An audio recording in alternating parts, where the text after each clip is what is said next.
Colegas, o NAFAD, que é o Núcleo de Avaliação Funcional do Apoio Digestivo, tem a honra de receber vocês para mais um encontro virtual. Essa é a última sessão do ano e que vai mostrar itens da nossa evolução científica e o que a gente chama de série de desafios.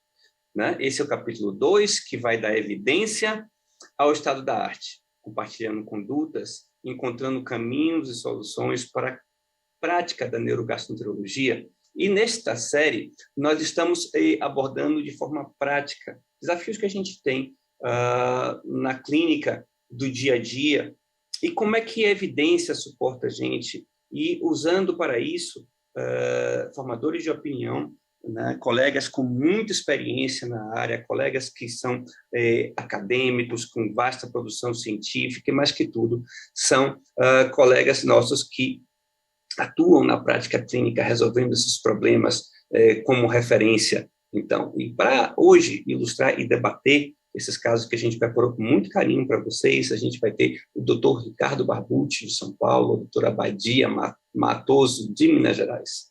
Nossos moderadores vão ser os já conhecidos da gente aqui, o Delano Almeida da Bahia, o Fábio Teixeira da Bahia, Delano de Vitória da Conquista, o Fábio de Feira de Santana, na Bahia. A gente vai ter o Maurício Bravin, de Minas Gerais, e o Ricardo Viebig, presidente da nossa Sociedade de Neuromotilidade Brasileira, e a coordenação. E a gente vai estar aqui no fundo, nos bastidores, ajudando vocês, a Carla Granja, o Fábio, né, e eu estou aqui para apresentar para vocês. E assim, eu passo a palavra para o Fábio, para a Carla, para começarem os trabalhos.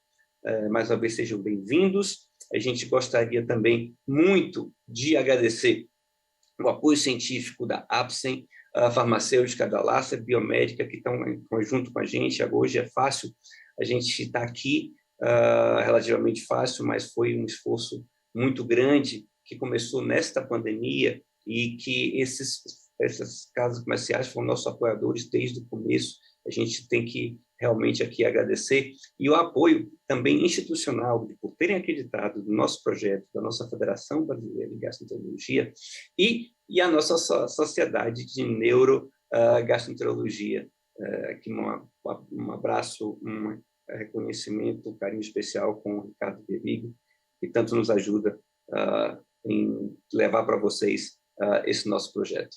Então, participem, mandem suas opiniões e vamos agora iniciar o trabalho. Carla, Fábio, com vocês. Ok, Galvão. Obrigado, meu querido, diretamente lá da Índia, coordenando os trabalhos para mais um dia de evento. Mais tarde estaremos juntos fazendo manometria, e assim, nessa conexão Brasil-Índia, a neurogastroenterologia brasileira exportando conhecimento, experiência, tecnologia, é muito bom. E para isso estamos aqui, queridos colegas. Boas-vindas a todos, boas-vindas ao nosso querido Ricardo Barbucci, irmão campeão sul-americano. Boas-vindas, boas-vindas, campeão. Hoje você vai soltar todo o seu conhecimento, assim, vai transbordar por tanta felicidade. Olha a alegria desse ser humano. Boa noite, querida Badia, mineira. Boa noite, pessoal. Obrigada pelo convite. Muito bom estar aqui. Boa noite. Boa noite, querido Baravim, campeão brasileiro. Hoje aqui é só campeão. Boa noite a todos. Prazer estar aqui novamente. Olha, para quem sabe, temos campeão pelo Palmeiras, campeão pelo Bravo, Bravim, Galo Mineiro, e também temos campeões paulistanos, querido Ricardo Viebig, somos campeões pelo Corinthians, mas o time feminino. Seja bem-vindo, presidente. Tá no mudo? Boa noite a todos. É isso aí, vamos em frente. Seja lá de um lado do outro, nós somos campeão de tudo quanto é jeito, né? Parabéns a todos. Um grande ano, né? A gente vai encerrar com chave de ouro, com certeza, com dois nomes muito importantes dentro desse desse rol todo de especialistas que a gente conseguiu reunir esse ano. E vai ser um encontro muito, muito gostoso, com certeza. Vamos em frente. Com certeza. Querida Carla, irmã guerreira, companheira de longa jornada, boa noite. É com esse clima de descontração. Você que está aí hoje está entre a Índia e o Brasil também. Seja bem-vinda, minha querida. Obrigada, boa noite a todos. Gratidão a todos esses professores incríveis que tiveram conosco todo esse tempo no circuito de debates, que foi um sucesso esse ano e realmente fechando com chave de ouro. Professor Abadia, professor Barbucci, gratidão eterna pelo compartilhar tão generoso de conhecimentos tão importantes. Bem-vindos todos. Com certeza, Carlinha. E arte, queridos. Estado da arte é isso. Estado da arte é a gente poder falar com alegria, falar com transparência, falar com sabedoria, utilizando a evidência, utilizando o conhecimento, a experiência e, acima de tudo, o coração. E é falando em coração que temos que agradecer a todos vocês que nos acompanharam durante toda essa longa jornada que estivemos juntos com a Federação Brasileira de Gastro, com a Sociedade de Neurogastroenterologia Brasileira, com a LACE e principalmente com essa grande apoiadora APSE. Vocês são, sem dúvida nenhuma, a ponta final de tudo isso. Querido Ricardo Barbucci, sem mais delongas, que caso maravilhoso você trouxe para, assim, desfrutarmos dessa sabedoria, dessa generosidade científica com toda a nossa audiência. Seja bem-vindo, querido. Obrigado, boa noite a todos. Muito obrigado pela apresentação, Fabinho. Obrigado pela presença de todos. É um grande prazer rever os amigos aqui, né?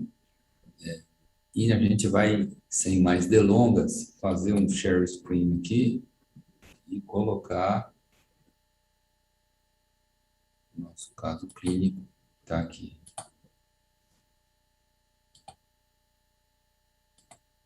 Dá para ver bonitinho aí? Sim. Tudo em ordem? Perfeito? Em ordem. Ok. Bom, então é um caso clínico aqui, meus conflitos de interesse. Deixa eu ver se eu minimizo isso aqui. Então, trata-se de uma mulher de 27 anos, caucasoide, advogada, casada, que procura o gastroenterologista por queixa de dor abdominal diária, de intensidade variável, normalmente em cólica, e que é usualmente acompanhada de quadro de diarreia, caracterizada por fezes semilíquidas, Bristol 6. Os sintomas se iniciaram mais ou menos há 2 anos, depois de uma viagem de férias ao Oriente, onde ela apresentou quadro disentérico agudo, com febre alta, e que na ocasião foi tratado com antibiótico, eu não lembro o nome, com melhora sintomática.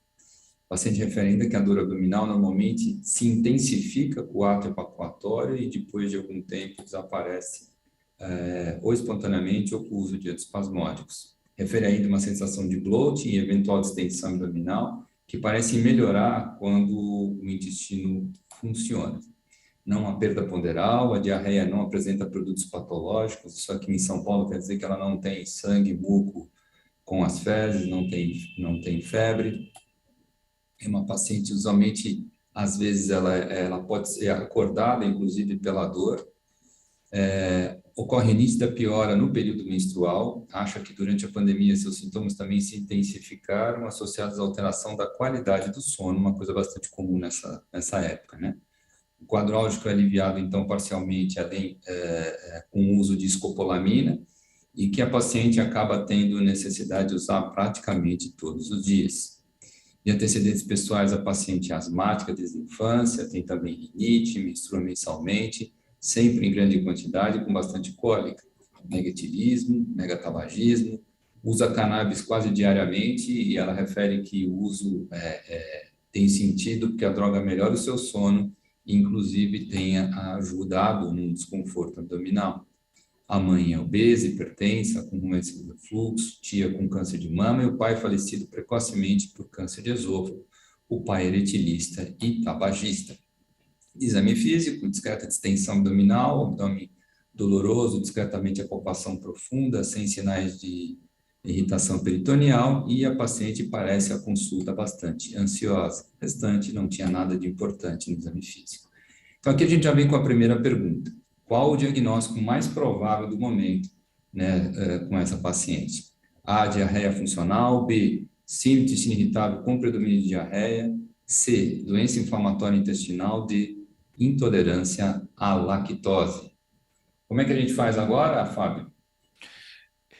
Querido, o pessoal vai estar votando para a gente e a gente vai estar visualizando a experiência de nossos colegas. Querida Badia, se quiser colocar algum tópico inicialmente, alguma observação sua desse caso clínico, alguma coisa que tinha te chamado a atenção para o raciocínio. Boa noite, então, né? Obrigada pela oportunidade de estar aqui, né?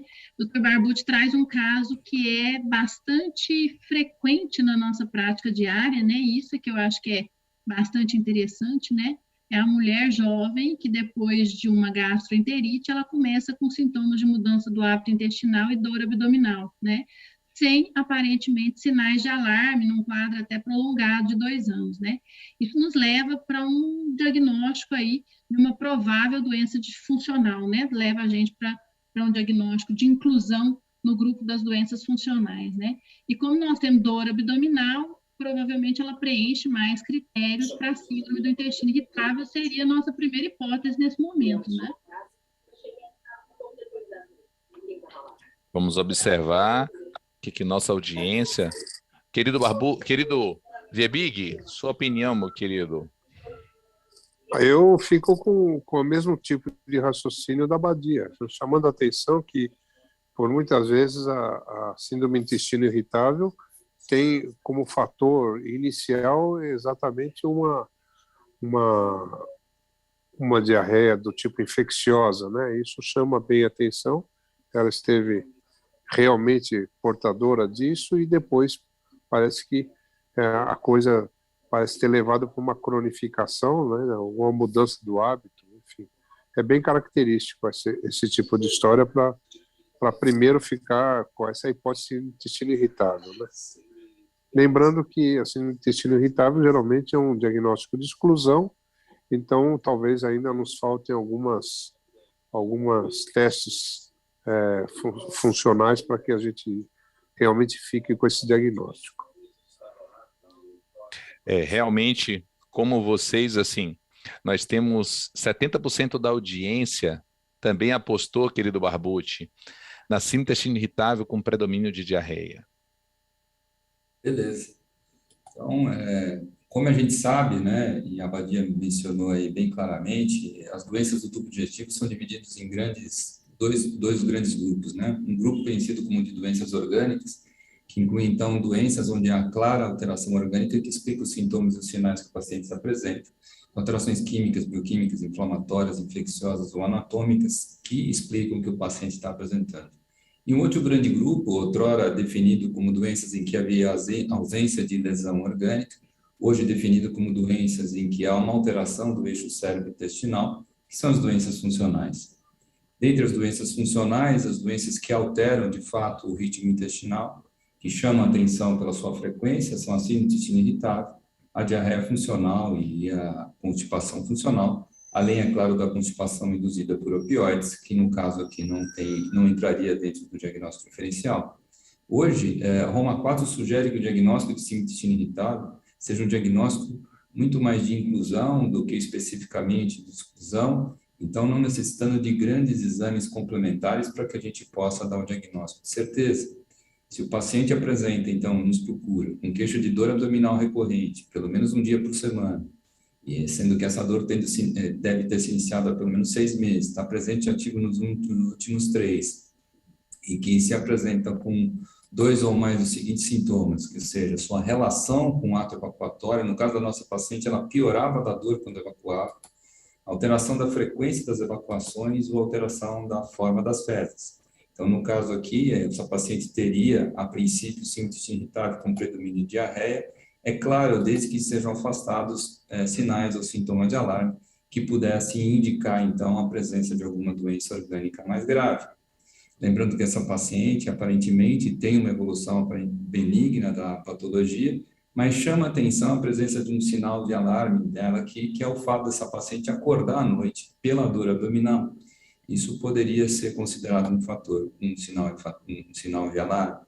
Se a gente levar esses sintomas em consideração e não ocorrer nenhum sintoma de alarme associado, a gente poderia dar o diagnóstico de síndrome do intestino irritável com certeza e uma sensibilidade de 69% a 96%, uma especificidade também bastante elevada, fazendo então com que esses critérios clínicos sejam de fato muito bons para o diagnóstico dessa patologia. Quando os nossos pacientes apresentam então diminuição da consistência fecal em mais de 25% das evacuações e em menos de 25% fezes endurecidas, o diagnóstico é de síndrome do intestino irritável com predomínio de diarreia, ao contrário, constipação. Se é mais 25% das fezes Bristol 1 e 2 e mais 25% fezes Bristol 6 e 7, nós teremos o intestino irritável de padrão misto. E quando não há qualquer padrão evacuatório, a síndrome é considerada como síndrome de intestino irritável indeterminada. O clínico, então, avaliou essa paciente e ele resolveu, sim, solicitar alguns exames básicos, que são importantes para a gente ter certeza que não há nenhuma doença orgânica associada.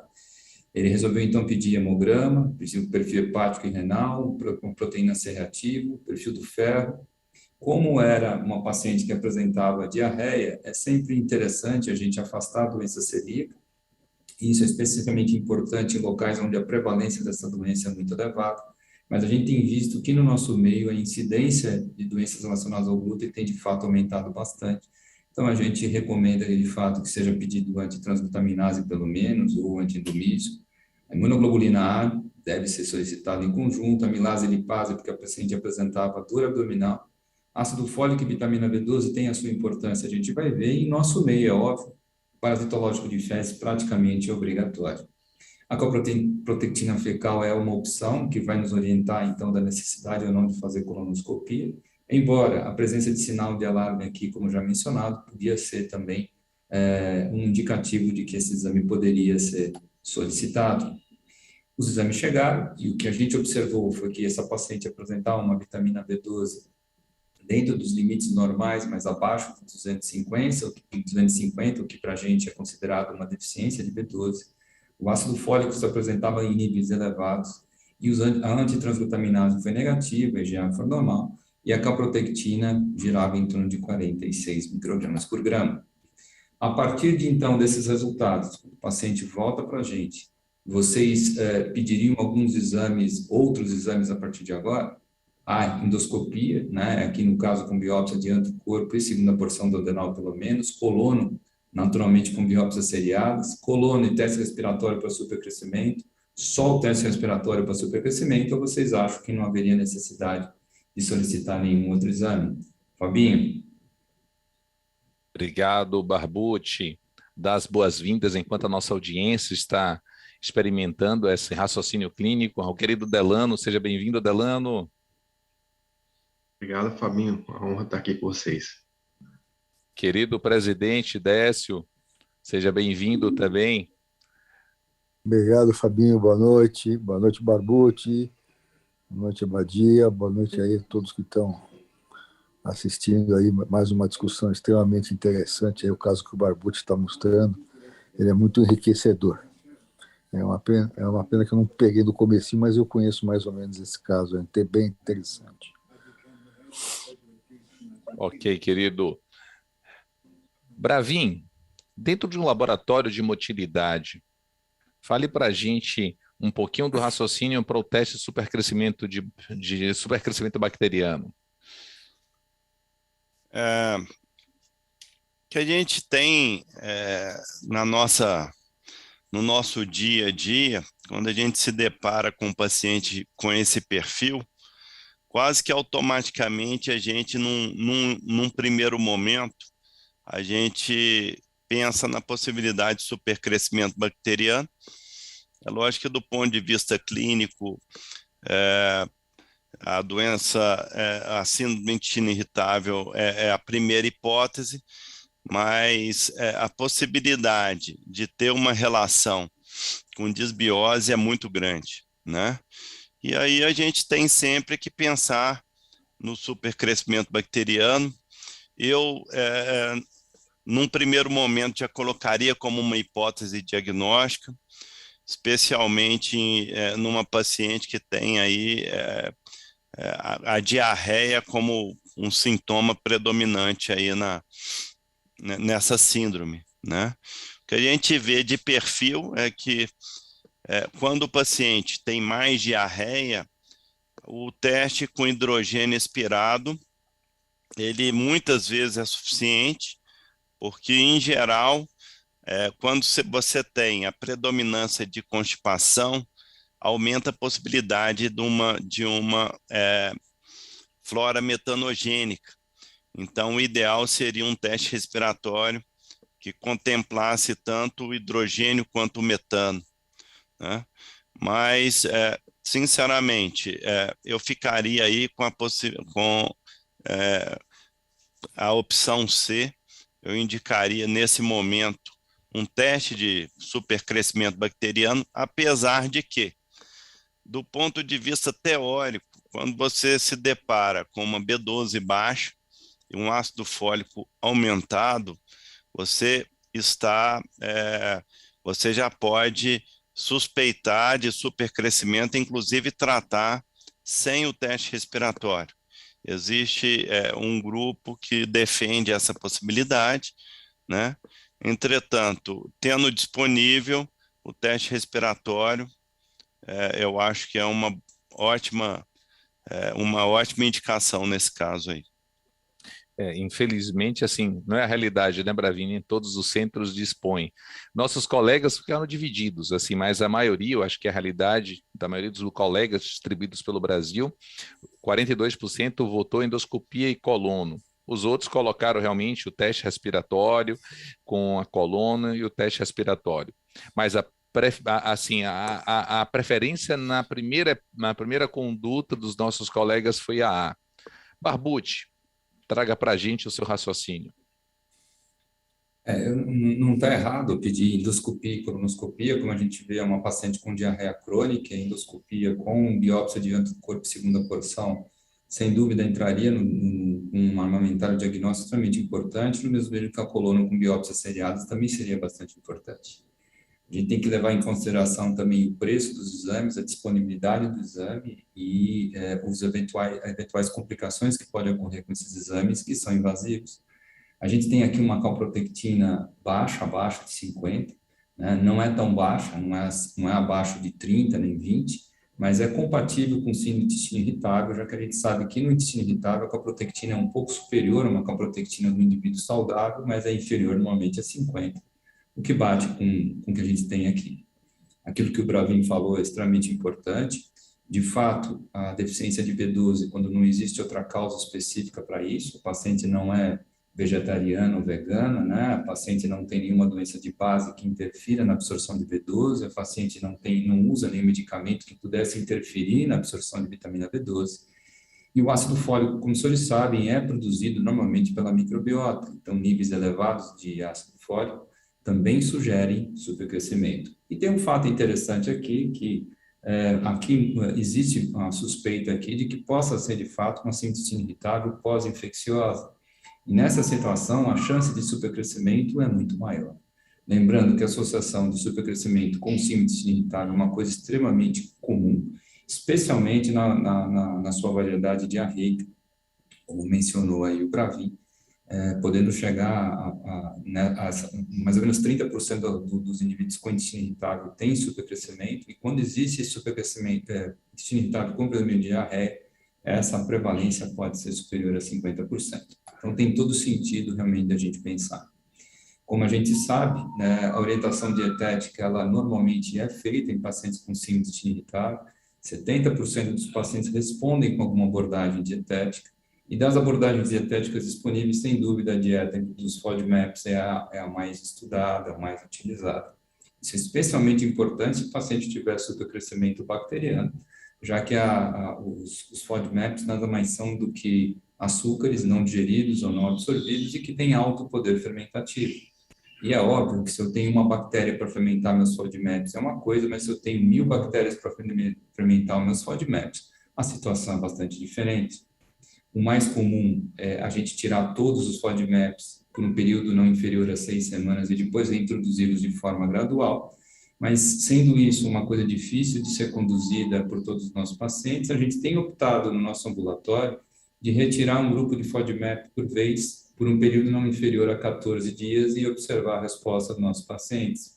Sem dúvida, a lactose o FODMAP talvez mais responsável com piora dos sintomas, especialmente em pacientes com intestino irritável, onde a gente sabe que existe um aumento da sensibilidade visceral, então a chance de intolerância à lactose é bem maior do que na população normal, embora a prevalência de má digestão de lactose seja a mesma de indivíduos com intestino irritável e sem indivíduos sem intestino irritável. Outra coisa extremamente importante, na nossa opinião, é o diário alimentar, para que a gente possa, então, tentar atribuir a determinados alimentos ou grupo de alimentos os sintomas que o paciente apresenta, independentemente de serem alimentos dentro do grupo dos FODMAPs ou não.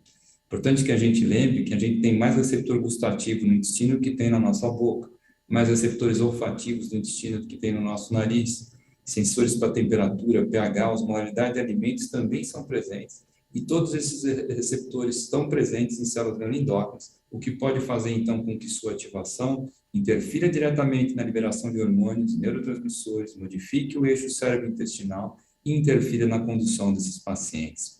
Foi iniciado o uso do antiespasmódico para o controle da dor e, eventualmente, até do ritmo intestinal. Foi optado, então, pelo brometo de etilônio 3 vezes ao dia, e foi receitado, então, um antagonista dos receptores 5-HT3, ou danzetrona, sabidamente solicitável, um medicamento interessante no controle do ritmo intestinal e, eventualmente, até da própria dor abdominal. E, concordando aqui com parte da plateia, foi solicitado também o teste respiratório para o supercrescimento. Muito importante que a gente tenha em mente que os consensos hoje em dia sobre o supercrescimento recomendam que se suspeite de supercrescimento justamente nessa situação, em que existe dor abdominal, distensão abdominal, flatulência excessiva e especificamente diarreia, e mais especificamente ainda, se houver suspeita de síndrome do supercrescimento pós-infeccioso, né? Então, esse é o consenso americano, publicado recentemente, e a gente vê aqui que eles realmente recomendam que seja solicitado esse teste. Bom, como o Bravin já deu aí uma breve introdução motivadora, o teste para supercrescimento é um teste respiratório que depende de um substrato para ser utilizado. Nós temos os testes com hidrogênio expirado, metano expirado e mais recentemente com H2S expirado, mas no nosso meio a gente dispõe basicamente do hidrogênio. Mas o substrato pode variar, e eu gostaria de saber da plateia se eles têm experiência com o teste para supercrescimento, se eles têm, qual é o substrato que eles prefeririam ser utilizado. E de saber de vocês que fazem teste respiratório, Fábio, Bravin, o que vocês prefeririam utilizar nessa situação. Vamos lá? Estamos votando. O interessante é isso, né, Barbucci? O raciocínio, como pode vagar, como a gente pode estar distribuído a experiência de toda a nossa audiência frente à realidade de cada um. Por isso que é essa série que o nosso querido Décio nos trouxe de desafios. Eu acho que é o raciocínio, né, Décio, que a gente tem que levantar sempre, a cada momento. Eu acho essas discussões de caso clínico, elas são extremamente interessantes e enriquecedoras, né? Porque exatamente por aí, quando você discute um caso clínico, você não esquece, dificilmente você esquece aquilo que foi discutido, e você usa futuramente em casos semelhantes ou em casos difíceis, isso vem pela memória. Por isso que além da discussão ser muito mais dinâmica, né, do que uma aula, somente uma aula, embora a gente tem aulas excelentes, mas sempre tem que ser enriquecido com uma parte prática. Missão dada, missão cumprida, mestre. Bravin, como é que está hoje a realidade, você que convive presta essa assessoria para muitos dos colegas do Brasil sobre testes respiratórios, seu laboratório é muito efetivo nisso. O que você tem para dizer para a gente, a realidade hoje, frente a esses substratos, o que Barbucci nos trouxe? Praticamente qualquer um desses substratos podem dar evidências de supercrescimento bacteriano, tá? Mas, entretanto, quando a gente pensa em supercrescimento, o que a gente tem dentro dos consensos é a utilização da glicose ou da lactulose, tá? Há pouco mais de 10 anos, quando eu comecei a fazer esses testes aqui em Belo Horizonte, já com a influência da doutora Maria do Carmo, que faz ainda o teste dentro aqui do Instituto Alfa, da UFMG, classicamente eles utilizavam a glicose. Tá? E o que tem a glicose em relação à lactulose de vantagem? A glicose, ela tem uma especificidade melhor do que da lactulose. Tá? Por quê? Porque a lactulose, ela pode aumentar o ritmo intestinal e pode chegar rapidamente no seco e determinar a presença de falsos positivos. Tá? Essa que era a grande crítica da lactulose. Entretanto, revisando alguns trabalhos mais recentes, a gente fez a opção de, especialmente num paciente com alta probabilidade de ter um supercrescimento, a gente começou a utilizar com mais frequência a lactulose e verificar que existia uma relação mais estreita entre o que a gente via na clínica com o resultado positivo. Então, a gente tem mais em grupos com síndrome do intestino irritável, com predominância de diarreia. Se a gente faz aleatoriamente testes de glicose e de lactulose, a gente vai verificar que o teste de lactulose é mais comum ele vir positivo, tá? É lógico que tem mais falso positivo, porque a glicose ela é rapidamente absorvida no jejum proximal e médio, né? E a lactulose não é absorvida, tá? Entretanto, inclusive, os colegas aqui de Belo Horizonte deixam em aberto, tá? Muitas vezes, eles deixam um laboratório escolher entre glicose e lactulose, tá? E o nosso laboratório prefere fazer rotineiramente a lactulose, mesmo com todas as críticas que esse substrato possa trazer, né? A gente tem colegas, por exemplo, eu posso citar, porque é um grande amigo, o Gerson, onde ele tem uma grande experiência com glicose e ele, no laboratório dele, ele tem essa preferência, tá? Uma coisa interessante, os trabalhos demonstram o seguinte, que quando a gente tem um teste de lactulose positivo numa situação clínica como essa, a possibilidade de uma resposta ao antibiótico fica entre 50% e 60%. Tá? Quando a gente tem um teste negativo, essa possibilidade de resposta à rifaximina, especialmente, diminui para 25%. Tá? Entretanto, gente, mesmo com teste negativo, na minha prática clínica, essa paciente mereceria um teste terapêutico, especialmente com rifaximina, independente do teste ser positivo ou negativo. Qual que é a importância de um teste positivo? Primeiro, ajuda a confirmar o diagnóstico, tá? E segundo, tem valor prognóstico, ou seja, um teste positivo aumenta a possibilidade de uma resposta terapêutica ao antibiótico, tá? Que nesse caso, eu preferiria, mesmo com um teste negativo, fazer um teste terapêutico com rifaximina. Tá? Você segura lá que está vindo mais coisa. Bravin, 64%, Barbucci, de nossa audiência tem experiência com a lactulose, 12% com a glicose. Nos traga, querido. Que é o mais comum mesmo, né? Fala, Décio. Não, rapidamente, ele citou o Gerson prefere a glicose, mas tem um detalhe. O Gerson usa uma dose mais alta de glicose. Isso, 75, isso mesmo. Isso, por causa do problema da glicose ser absorvida durante o trajeto e ela não detectar tão bem na região mais distal. Esse é que o consenso americano recomenda, a gente vai falar aqui. Isso, você tem toda a razão, no presidente.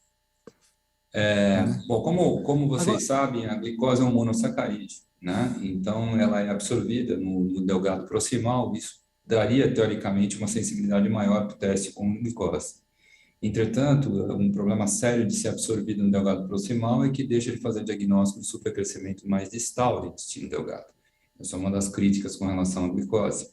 A lactulose, como os senhores veem aqui, tem uma distribuição mais difusa para o intestino delgado, que poderia aumentar a sua sensibilidade, né, para o diagnóstico de supercrescimento. Mas, entretanto, como aí o Bravin mencionou, a lactulose é um laxativo e, por ser um laxativo, pode acelerar o trânsito intestinal e fazer com que o substrato chegue ao intestino grosso mais rapidamente, levando a fermentação muito mais precoce, levando então a falsos positivos. As doses recomendadas de lactulose e glicose pelos consensos americano e europeu são essas que estão mencionadas aí, lactulose, então, 10 gramas, glicose, 75 miligramas, e a gente considera o teste positivo quando há aumento do hidrogênio inspirado acima de 20 ppm em 90 minutos, isso parece haver consenso também. O paciente precisa ser preparado para que o teste seja feito, minimizando, então, os falsos negativos e os falsos positivos, trazendo com que o teste, então, seja mais específico, mais acurado. Como os senhores notam nesse diapositivo, existe uma relação direta entre tempo de trânsito e positividade do teste. Pacientes que têm tempo de trânsito acelerado vão ter o teste para supercrescimento falso positivo. Isso acontece em pacientes que a gente usa lactulose e também em pacientes em que a gente usa glicose. Além disso, a perda de superfície absortiva do delgado, que pode acontecer em várias doenças absortivas, como a doença celíaca, por exemplo, e no próprio supercrescimento. Lembrando que o supercrescimento é uma das causas, né, de atrofia glucositária, pode fazer com que a glicose também seja fermentada mais distalmente, mais precocemente, então interferindo diretamente na acurácia do teste respiratório para o diagnóstico de supercrescimento bacteriano. Além disso, é necessário um preparo adequado para esses testes respiratórios. Os falsos positivos eles podem acontecer também em pacientes com doença pulmonar obstrutiva crônica, pode acontecer em fumantes. A glicose, na dose de 75 gramas, que ela é a dose recomendada pelos últimos consensos, ela pode levar a um aumento importante da glicemia em pacientes diabéticos, então não deve ser utilizado nessa situação. E a interpretação dos resultados pode variar muito de serviço para serviço. Alguns outros serviços ainda utilizam a própria frutose, que é também um monossacarídeo, também tem a sua fermentação realizada em delgado proximal. Praticamente todo paciente com supercrescimento mesmo proximal acaba sendo também intolerante à frutose. Lembrando que em pacientes então com constipação, como o Maurício já falou, existe o predomínio de microbiota produtora de metano, que pode fazer com que também a acurácia do hidrogênio inspirado seja bastante comprometida, né? Outra coisa extremamente importante é que 20% da população não tem microbiota produtora de hidrogênio, então isso também interfere na sensibilidade e especificidade do teste respiratório. E nem sempre os pacientes que possuem microbiota não produtora de hidrogênio possuem microbiota produtora de metano. Então, mesmo que a gente use o metano inspirado, nem sempre a gente vai conseguir aumentar a sensibilidade do método. Ainda mais recentemente, especificamente em pacientes com predomínio de diarreia, uma parte deles pode ter microbiota produtora de H2S e não produtora de hidrogênio nem de metano. Nessa situação, o teste com H2S inspirado pode entrar na nossa rotina nos próximos anos, a hora que ele for bem estabelecido. Então, os testes respiratórios, eles podem ajudar, podem também atrapalhar bastante, dependendo desses fatores relacionados com especificidade e sensibilidade. E eu concordo com o Maurício que, de fato, essa paciente tem grande chance de ter supercrescimento pelo quadro clínico, especificamente pela síndrome irritável pós-infecciosa que ela tem. O senhor sabe, um dos fatores relacionados diretamente com alteração de motilidade do delgado e, consequentemente, com supercrescimento. A paciente, então, fez o teste e, como os senhores veem por aqui, o teste foi positivo. Lembrando que o supercrescimento é extremamente importante para a gente suspeitar, não só por causa da síndrome irritável, mas também porque o supercrescimento é uma causa frequente de intolerâncias alimentares, mesmo que o paciente não seja de fato intolerante. Isso vale, por exemplo, para a lactose, vale especificamente para a frutose, vale para sorbitol e vale para praticamente todo o carboidrato com alto poder fermentativo. Nessa situação, então, o Fábio, nós já passamos da meia hora, então eu vou passar um pouquinho mais para frente, tá certo? Pode acelerar. Pode. Então, foi optado pelo tratamento da síndrome de supercrescimento. Eu ia perguntar para vocês aqui qual é o antibiótico que vocês utilizam preferencialmente no serviço de vocês. Eu, no meu consultório, prefiro utilizar, então, a rifaximina, 550 miligramas 3 vezes ao dia por 10 dias, que dá basicamente uma caixinha de rifaximina, mas qualquer outro antibiótico, tanto o cipro, quanto o metronidazol, quanto as sulfas, mesmo penicilinas e tetraciclinas, podem ser utilizados. Nos casos de síndrome irritável, de supercrescimento bacteriano com predomínio de constipação, como existe uma flora metanogênica e normalmente essa microbiota é representada por arqueias, e as arqueias são resistentes aos antibióticos, a preferência é a utilização, então, de 2 antibióticos ao mesmo tempo. E a nossa preferência, então, é a utilização de rifaximina associada à neomicina por um período aí de 10 a 14 dias. Alguns autores falam em período de 7 dias como sendo suficiente para que a gente possa resolver o problema dos nossos pacientes. E a grande maioria desses pacientes, quando respondem ao tratamento, o supercrescimento demora alguns meses para retornar, em torno de 3 a 4 meses normalmente. A rifaximina tem várias vantagens sobre outros antibióticos, pelo fato de não ser absorvida, pela falta de seus efeitos colaterais, por um efeito imunomodulador que ela apresenta, e uma coisa extremamente interessante. A base da fisiopatologia da sinusitis irritável é o desequilíbrio da microbiota e o aumento da permeabilidade intestinal, e a rifaximina pode interferir diretamente também na correção dessa permeabilidade aumentada.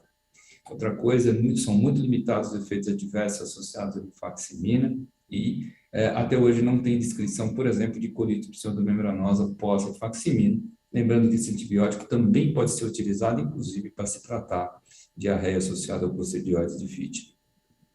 Se é um paciente que tem um supercrescimento muito recidivante, uma causa importante de supercrescimento e há necessidade, então, de antibióticos com frequência, é muito importante que a gente mude os antibióticos para que a gente não induza resistência nos nossos pacientes. Essa paciente, então, foi submetida a tratamento com rifaximina, houve melhora da diarreia, mas não tinha certa distensão e dor. A assistente, então, optou pela solicitação de ressonância magnética para avaliação da paciente, porque uma coisa importante na história clínica é que os sintomas pioravam muito, né, durante a menstruação. Então, foi suspeita aqui de endometriose associada também ao supercrescimento. Como vocês sabem, endometriose é uma causa importante de supercrescimento bacteriano e também uma causa eventualmente importante até de mimetizar alguma doença inflamatória intestinal. Essa paciente, então, também começou a aumentar o consumo dela de cannabis, né? E foi optado, então, por encaminhar essa paciente também ao psiquiatra para que a gente pudesse, então, otimizar o tratamento agora dessa paciente com o uso de neuromoduladores. Eu recomendo a leitura desse artigo publicado agora recentemente, abordando justamente a indicação de neuromoduladores na sinusitis irritável e em outras doenças funcionais e de quando a gente deve pensar na utilização desses neuromoduladores. Existe também uma orientação de acordo com o tipo de apresentação clínica, um tipo de neuromodulador, então, que a gente vai prescrever para o nosso paciente. Quando há dor, a gente vai preferir os tricíclicos, quando não há dor, nós vamos preferir os serotoninérgicos, e dependendo do paciente, se tem diarreia, constipação, se é magro, se é gordo, se dorme, se não dorme, a gente vai optar por diferentes tipos de neuromoduladores. Infelizmente, a gente não vai ter tempo de passar sobre isso, mas a gente tem também que pensar que os neuromoduladores eles podem estar relacionados com alguns efeitos adversos. Usualmente, esses efeitos adversos passam principalmente por alterações do hábito intestinal e principalmente alteração da vigília. Então, é muito importante que a gente tenha em mente quando a gente usa o neuromodulador. Do ponto de vista de controle da dor, os tricíclicos são muito superiores aos outros neuromoduladores e a gente deve preferir os tricíclicos sempre que possível, ou seja, desde que não haja predomínio de constipação nos nossos pacientes. Para cada neuromodulador, então, existe uma indicação e um efeito colateral que a gente pode utilizar isso para o bem, de acordo com a apresentação clínica dos nossos pacientes. Aqui, diferentes neuromoduladores com diferentes posologias e os diferentes problemas associados a eles. Essa paciente, então, fez uma ressonância que foi sugestiva de endometriose profunda, havia feito um teste com lactulose, mas o teste, o diário alimentar ficou em dúvida com relação à presença ou não de intolerância à lactose, preferiu pedir o teste de genotipase com a hipolactasia, que acabou dando positivo. Ela foi avaliada pelo ginecologista, né? Foi iniciado o tratamento hormonal, foi avaliada pelo psiquiatra, que optou, então, pelo tratamento com quetiapina e paroxetina nessa paciente, e foi entrado, então, o uso de beta-galactosidase associado ao consumo de lactose. Depois de 60 dias, ela melhorou um pouco, mas melhorava, ainda apresentava dor, e aí a opção foi por entrar com um antihistamínico, no caso, a Ebastina.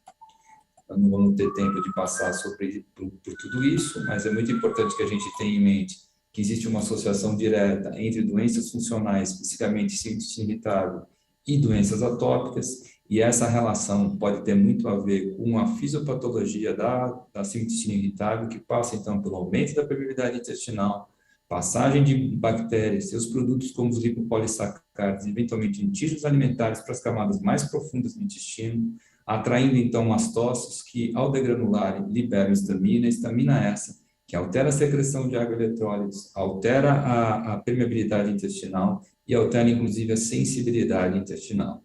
Portanto, tem todo sentido a gente utilizar medicamentos que interfiram na ação da histamina, ou então na liberação da histamina, ou até dos leucotrienos para os mastócitos, melhorando, então, os sintomas de pacientes como esse. Essa paciente agora vem bem melhor, recebendo aí os neuromoduladores com uma evolução bastante satisfatória. Muito obrigado pela atenção dos senhores, e depois a gente pode, havendo mais dúvidas, discutir as dúvidas da audiência, se eu souber responder, se os colegas quiserem colaborar com alguma coisa, também a gente vai abrir aí para todo mundo comentar, não é isso, Fabinho? Isso. Barbucci, a Elza trouxe aqui para a gente uma interface para a síndrome do supercrescimento fúngico. Como é a sua experiência? Então, a síndrome de supercrescimento fúngico os mesmos mecanismos que levam ao aparecimento do supercrescimento bacteriano também podem levar à síndrome de supercrescimento fúngico. Então, a gente vai depender aqui de qualquer fator que interfira na secreção lipéptica, na secreção pancreática, na secreção biliar, que interfira na imunidade do intestino ou que interfira no trânsito intestinal, pode levar ao supercrescimento bacteriano e também ao supercrescimento fúngico. Especificamente, a gente vai pensar em supercrescimento fúngico quando há algum tipo de imunodeficiência, ou se o paciente está usando algum tipo de imunomodulador, ou se o paciente tem claros fatores de risco para supercrescimento bacteriano, o supercrescimento é tratado e o paciente não melhora do jeito que a gente gostaria. Especificamente, um fator de risco para supercrescimento fúngico são as colectomias, né? Pacientes submetidos a colectomias têm um maior risco de supercrescimento fúngico por vários motivos. E aí, nessa situação, a gente vai pensar, talvez até inicialmente, supercrescimento fúngico em quadros clínicos compatíveis, né? Tem muito pouco na literatura sobre supercrescimento fúngico. O tratamento, basicamente, é com antifúngicos, e aí a gente vai preferir o fluconazol, 150 mg por dia, por um período de 10 a 14 dias. Perfeito. Barbucci, alguma coisa na parte inicial dessa paciente, a atopia dela, te chamaria a atenção para uma abordagem quando a paciente não começa a melhorar de forma precoce da gente poder utilizar a Ebastina? Ou não tem relação? Tem toda a relação. Como a gente já mencionou, existe uma associação direta entre atopias e doenças funcionais. Se a gente pegar pacientes asmáticos, a percentagem deles com doença funcional é maior. E se a gente pesquisar pacientes com síndrome irritável, a gente vai ver que a prevalência de asma, urticária, dermatite atópica é maior do que na população normal. E essa interface acontece justamente pela participação dos mastócitos e eosinófilos na fisiopatologia da síndrome irritável. No futuro, a gente vai poder determinar quais são os pacientes inicialmente que responderiam ao tratamento com antihistamínicos. E existem alguns trabalhos, principalmente chineses, que mostram claramente que nos pacientes onde há grande infiltrado mastocítico, existe um aumento da histamina urinária liberada. Embora a histamina urinária tenha uma meia-vida muito rápida na urina, esses trabalhos mostram claramente que quando a histamina está alta, você dá um antihistamínico, você dá um estabilizador de mastócito, você dá um inibidor de liberação de leucotrieno, os pacientes melhoram rapidamente. Isso deve ser o futuro do tratamento da síndrome irritável, a gente fazer um tratamento mais tailored, né? Mais direcionado, individualizado, baseando-se nesses exames: histamina urinária, estudos genéticos específicos, tentando ver se existe alguma mutação genética específica que codifica algum tipo de alteração, seja de sensibilidade visceral, seja de motilidade, seja de secreção, seja de expressão de algum neurotransmissor ou produção de algum hormônio neurotransmissor, para que a gente possa, então, direcionar o tratamento. Então, muito provavelmente a gente vai caminhar para isso no futuro. Já existem esses testes de mutação. Barbucci, uma pergunta. O etilônio pode ser utilizado só 2 vezes por dia ou sempre 3? Pode. A dose mínima é 80 miligramas, mas o ideal é a gente usar 120 miligramas. E se você tem preferência em relação às refeições, horário? Normalmente a gente dá antes das refeições. É importante que a gente tenha em mente que o efeito antiespasmódico, ou seja, o efeito de reduzir a dor, ele pode aparecer bem precocemente no uso dos antiespasmódicos, isso vale para todos eles, mas o efeito motor, que é menor, mas também existe, ele demora um pouco para aparecer. E esse um pouco é em torno de 4 a 6 semanas. Né? Tem um trabalho, se não me engano, chama OBIS, eu acho que é OBIS, que chama do TEC, que publicado há algum tempo atrás, mostra claramente esse efeito com o brometo de etilônio. E existem alguns trabalhos interessantes também com o brometo de etilônio, mostrando que o uso crônico do brometo de etilônio faz com que o brometo de etilônio se acumule na parede intestinal cada vez mais, o que faz com que o efeito talvez seja melhor ainda quanto mais cronicamente o medicamento é utilizado. Uma segunda pergunta, é uma curiosidade. Você já viu algum caso na literatura de supercrescimento fúngico com um diagnóstico supostamente presuntivo, onde foi necessário o uso crônico de antifúngico? Não. Existe muito pouca coisa de SIFO na literatura. Se você colocar SIFO no PubMed, você vai encontrar poucos artigos, não chegam a 20. Então, também esses artigos de descrição de caso também são limitados, né? Eu não vejo muita indicação para o uso crônico de fluconazol, porque você vai acabar induzindo resistência dos fungos, né? E isso pode fazer com que a eficácia do antifúngico também desapareça do mesmo jeito que a gente tem com os antibióticos, quando usados sempre o mesmo antibiótico no supercrescimento. O grande problema no supercrescimento fúngico é justamente o rodízio de antifúngicos, né? A gente tem uma limitação muito grande de antifúngicos, né? Não só de tipos de antifúngicos, mas acaba envolvendo também a parte monetária. Você não vai começar a dar voriconazol para pacientes com supercrescimento fúngico, porque isso é uma fortuna. E então a gente tem poucas opções para uso via oral especificamente, né? Então isso limita um pouco o tratamento, sim. E uma terceira coisa, rapidinho, em relação no supercrescimento, associação com probiótico no tratamento, você já faz isso já durante o uso do antibiótico ou só pós-antibiótico? Depende do antibiótico que eu vou utilizar. Depende do antibiótico que eu vou utilizar. Se eu vou utilizar rifaximina, eu não me preocupo em dar probiótico antes. Na verdade, isso é uma pergunta interessante, porque a gente costuma dar muito probiótico. Mas se a gente for fazer o teste para supercrescimento, a gente passou rápido, é muito importante que o nosso paciente esteja sem probiótico, né, para fazer o teste, porque o probiótico pode interferir no supercrescimento. Existe dúvida de quanto tempo a gente deve estar sem probiótico para fazer o teste, né? Alguns trabalhos americanos falam em 1 semana, outros falam em 15 dias, outros falam em 20, outros 1 mês, né? Mas se eu não vou usar rifaximina, vou usar outro tipo de antibiótico, e que pode ter relação aí com até piorando a diarreia, né? A diarreia pós-antibiótico, eventualmente colite pseudomembranosa, aí a gente já começa com o probiótico junto com o antibiótico. Obrigado. Barbucci, eu queria fazer um comentário e uma pergunta, né?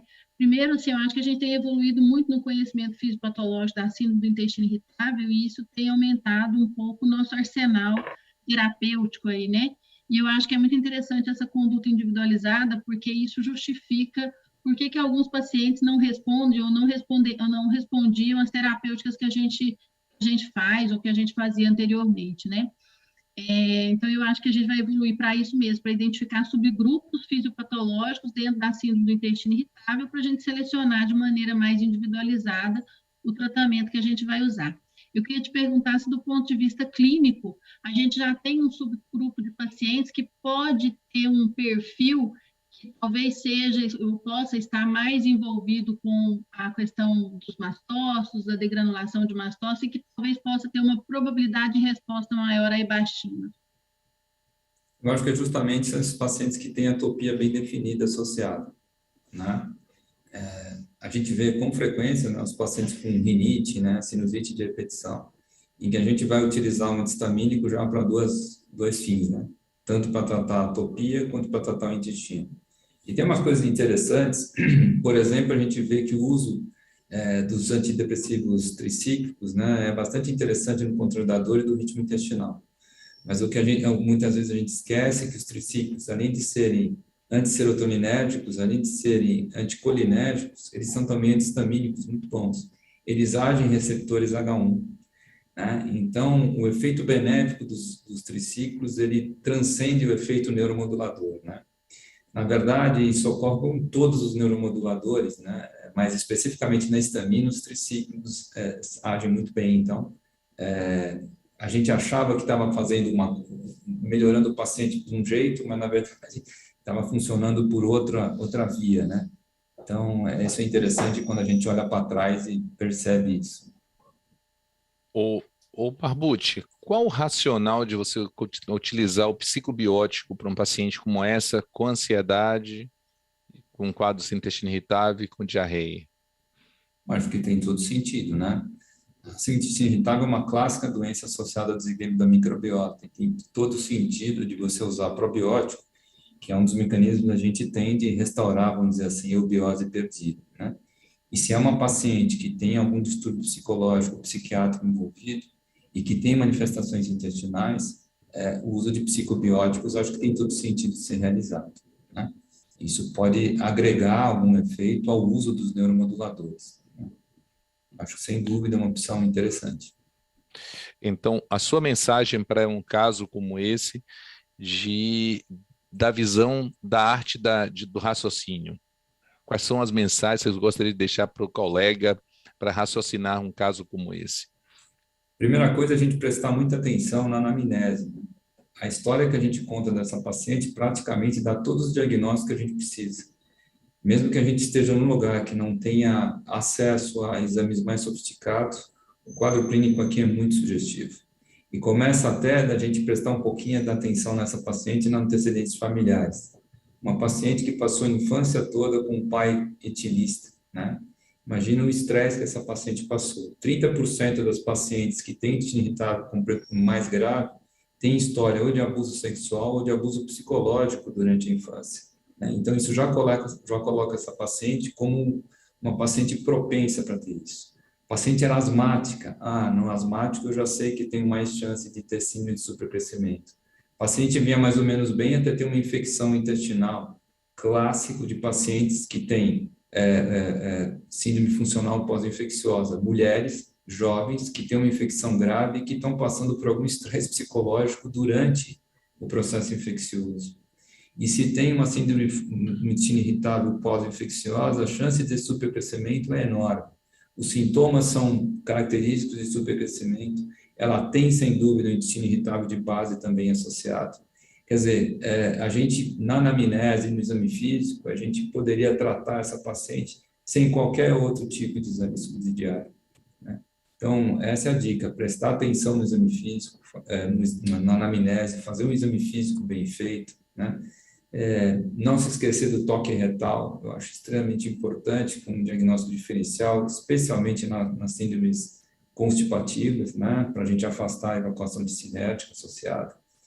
E estar atento, né, acompanhar sempre a literatura para essas novidades, que nem a Abadia falou, porque os trabalhos mais novos, e a gente entendendo a fisiopatologia das doenças funcionais, a gente entende o porquê de cada medicamento, e faz a gente raciocinar mais fácil, né? Faz a gente escolher os medicamentos de uma maneira mais clara, podendo explicar, inclusive, para o paciente o que cada medicamento vai fazer, qual o sentido de cada medicamento. Isso ajuda o paciente a participar do tratamento e a entender a doença, e a entender especificamente que isso não é da cabeça dele.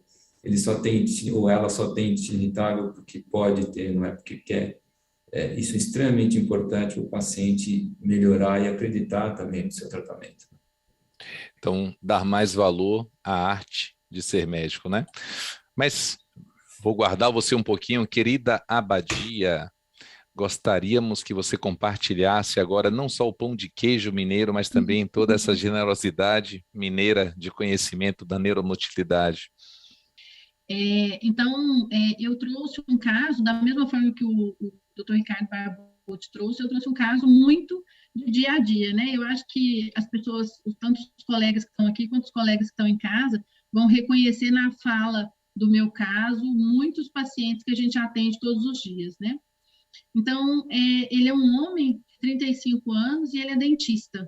E ele vem com uma história de pirose há 2 anos.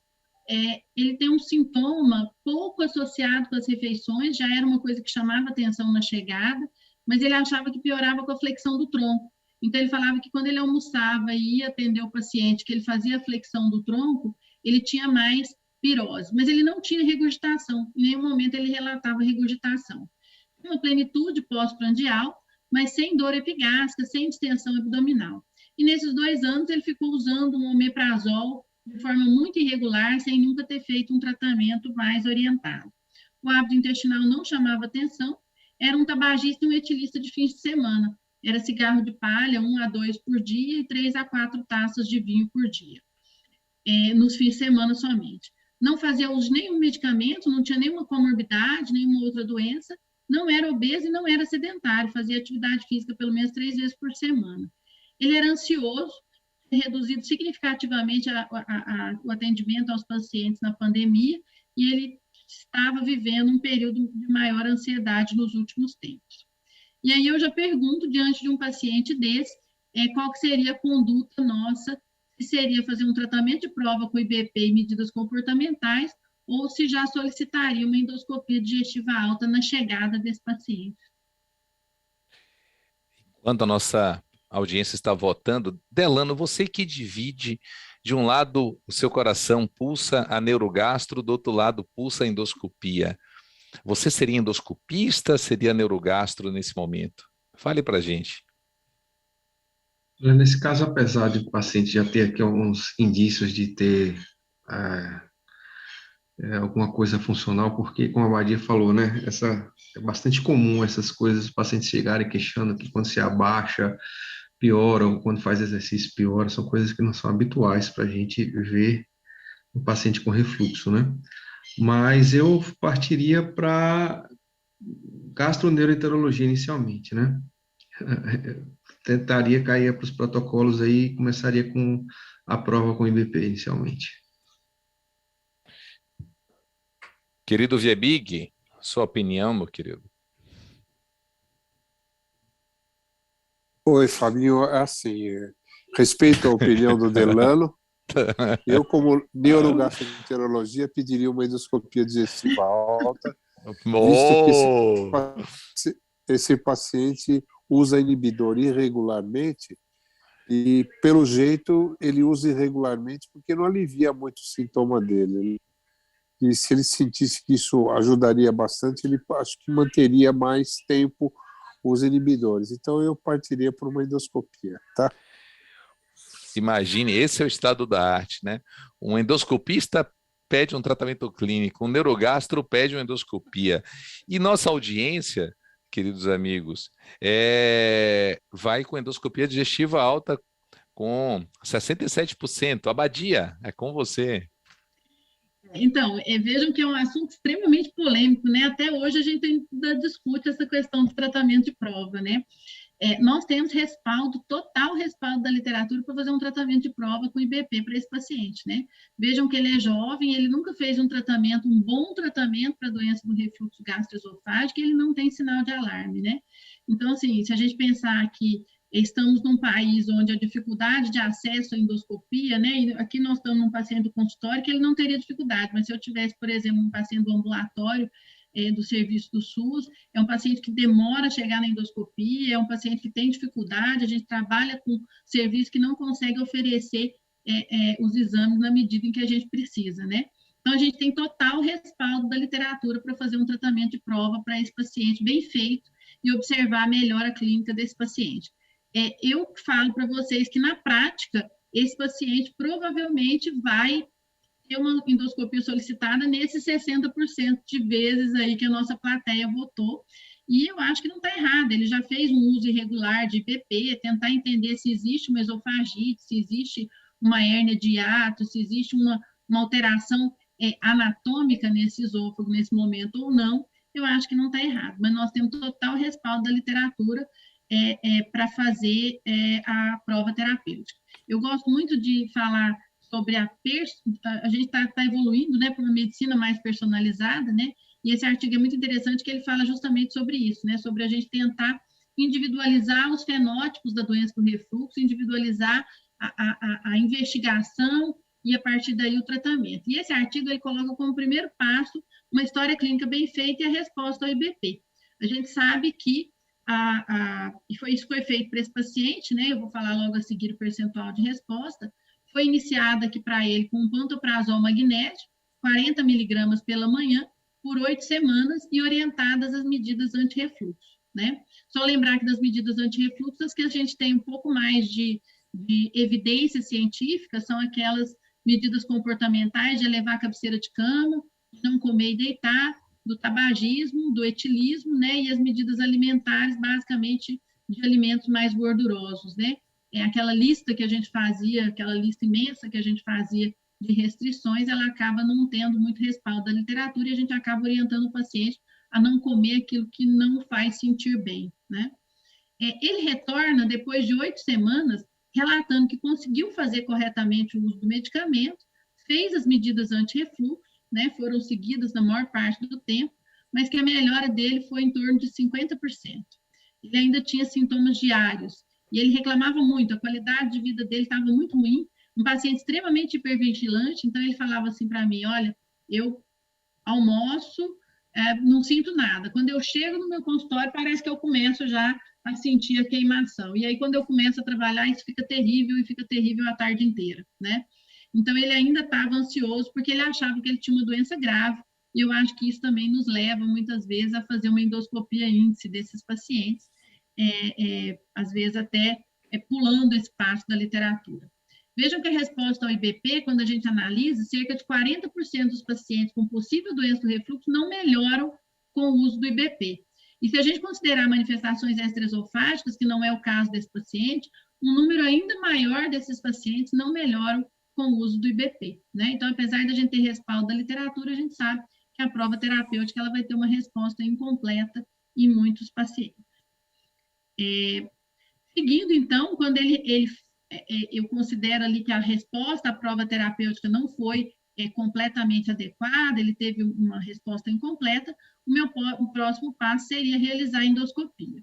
E a endoscopia foi solicitada, então, depois dele suspender por 2 semanas o IBP, isso é importante, principalmente que a gente faz praticamente rotina o teste do H. pylori, né? O teste da urease para o H. pylori. Então, a endoscopia dele veio com esôfago, com aquelas alterações mínimas, né? Com aquela mucosa discretamente opaca junto à linha Z, e o endoscopista colocou sugestivo de esofagite péptica não erosiva distal. O estômago era normal, o duodeno era normal, e o teste de urease era negativo, tá? Antes de perguntar, antes da gente abrir para discussão, eu queria só lembrar, então, que a endoscopia é uma indicação para os pacientes que têm uma inadequada resposta ao IBP, é uma indicação inicial para aqueles que têm sinais de alarme e para aqueles que têm manifestações atípicas. Ela pode confirmar de forma objetiva a doença do refluxo se eu encontrar esofagite, mas lembrar que esse achado, essa classificação endoscópica da chamada esofagite não erosiva, ela é igual a um esôfago normal para nós na análise do refluxo, né? Então, lembrar que pelo consenso de Lyon de 2018, que é o que a gente acompanha, que a gente segue mais, para eu ter uma evidência mais conclusiva de doença do refluxo pela endoscopia, eu teria que ter uma esofagite grau C e grau D, ou teria que ter um Barrett, ou teria que ter uma complicação do refluxo. Que esse achado de esôfago com mucosa mais opaca, chamada esofagite da classificação japonesa, que eles chamam de M, né? ou uma esofagite Los Angeles grau A e grau B, isso é igual a incerteza, isso é igual a dúvida em relação à doença do refluxo gastroesofágico, né? E aí eu pergunto, então, qual que é o raciocínio e a conduta nesse momento? Então, nesse momento em que eu tenho um paciente com sintoma de pirose e tenho uma endoscopia praticamente normal, eu vou concluir que é uma doença do refluxo gastroesofágico não erosiva, vou insistir em mudar o IBP e associar um procinético, ou eu ainda tenho dúvida se se trata de uma não erosiva, se eu tenho um componente de hipersensibilidade ao refluxo, se eu tenho uma pirose funcional e se eu, então, vou partir para a realização dos exames funcionais de pH-metria ou impedância pH-metria. Fábio, eu queria colocar aqui um detalhe que essa questão, né, como a Badia falou muito bem, a esofagite não erosiva não é um diagnóstico endoscópico, né? Então, é necessário essa visão dos endoscopistas começarem a dar como normal mesmo. Não tem erosão, ela é normal, né? E diante de uma situação de uma endoscopia normal, eu faria aí automaticamente as biópsias de esôfago, distal, médio e proximal, 2 frascos, né? Dividir em 2 frascos, distal, um frasco médio e proximal e outro frasco, para poder já antecipar a possibilidade de se excluir uma esofagite eosinofílica no futuro, né? Uma coisa que aumenta bastante custo, a gente sabe, aumenta o tempo um pouquinho, não é tanto assim, mas economiza para o paciente de ter que repetir depois, caso fique a dúvida sobre a esofagite eosinofílica. Se tivesse tido uma esofagite grau B, eu já seria diagnóstico de refluxo, né? Já mudou um pouquinho, né? O B passando agora para diagnóstico de refluxo. Já era muito pouco paciente que tinha grau B e não tinha refluxo, né? O grau B já passa mais para um diagnóstico de certeza. Mas, assim, não dá para falar que o paciente tem uma esofagite não erosiva, né? Porque isso dependeria de mais métodos diagnósticos, né? E, com certeza, eu colheria as biópsias desse paciente. Perfeito. A nossa audiência, Delano, foi para a letra B de bola. Seguimos? Podemos seguir. E é exatamente isso que a gente vê nessa sugestão, né, da conduta personalizada, né? E ele fala, isso é importante que o Delano falou, né, em relação às biópsias, né? Quando a gente tem o sintoma, no adulto, quando a gente tem o sintoma de pirose, a possibilidade de esofagite eosinofílica acaba sendo muito menor, né? Porque no adulto a principal manifestação é realmente a disfagia e a impactação, mas ainda assim é preconizado que eu descarte nessa fase outras patologias a partir da biópsia esofágica, né? A seguir, então, eu vou tentar individualizar o fenótipo que esse paciente pertence, né? Eu vou tentar ver se realmente ele tem uma exposição ácida, uma exposição de refluxo alterada, ou se a fisiopatologia dele está muito mais para a hipersensibilidade, né? Então, o passo 3, que é preconizado, é a monitorização do pH ou da impedância, principalmente, assim, para o centro que puder, a impedância, né? Para avaliar essa hipersensibilidade esofágica, né? Só lembrando, então, que na linha do conhecimento, né, a gente evoluiu realmente para entender que os fenótipos da doença do refluxo gastroesofágico, eles passam por pacientes que têm uma proporção de doença muito mais provocada por exposição ácida do que provocada por sensibilidade visceral, evoluindo para pacientes que têm uma doença cuja expressão da exposição ácida é muito pequena, ou quase nenhuma, mas a expressão da hipersensibilidade visceral acaba sendo muito maior. E a gente sabe que o grupo da esofagite erosiva está nesse extremo de exposição ácida, né? É o grupo que melhor responde aos inibidores da secreção ácida. O grupo da esofagite, do refluxo não erosivo, estaria aqui no meio, tendo aqui um pouco de exposição ácida, um pouco de sensibilidade visceral. O grupo da hipersensibilidade já tendo um pouco menos de exposição ácida e mais de sensibilidade visceral, e a pirose funcional tendo muito mais ou quase só a hipersensibilidade, tendo um refluxo fisiológico. Também podemos dizer, a literatura fala isso para a gente, que nesse extremo da fisiopatologia estão os pacientes com sintomas típicos, enquanto que nesse outro extremo da fisiopatologia estão os pacientes com sintomas atípicos, né? E a resposta ao tratamento, ela vem muito de acordo com essa fisiopatologia, né? Então, vejam que no grupo da esofagite erosiva, que está muito baseada em exposição ácida, eu vou ter uma resposta maior ao IBP. Enquanto que no grupo em que eu tenho a sensibilidade visceral como fator-chave na fisiopatologia, eu vou ter uma resposta muito menor ao IBP, e aí a gente entende a nossa prática diária, né, com esse, eu acho que esse gráfico ele foi muito feliz, né, da fisiopatologia trazida pelo Roma 4, porque ele explica muito do que a gente vê no nosso dia a dia atendendo o consultório, né? E aí, o que a gente vai ter a partir do resultado desse exame de avaliação, de monitorização do pH, vai ser basicamente, então, uma estratificação dos fenótipos da doença do refluxo.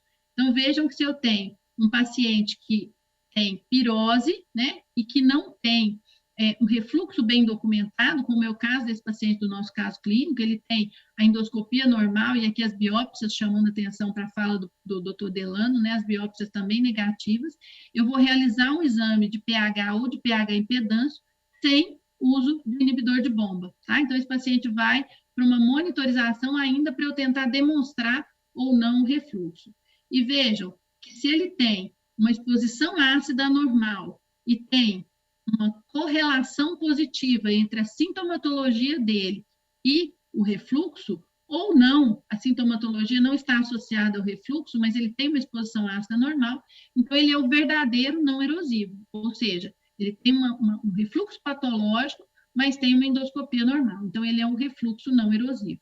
Vejam que se ele tiver uma exposição ácida normal, mas ou na maioria das vezes que ele tem o sintoma, esse sintoma está associado ao refluxo, então eu digo que, apesar de ter uma exposição ácida normal, ele é hipersensível ao refluxo, né?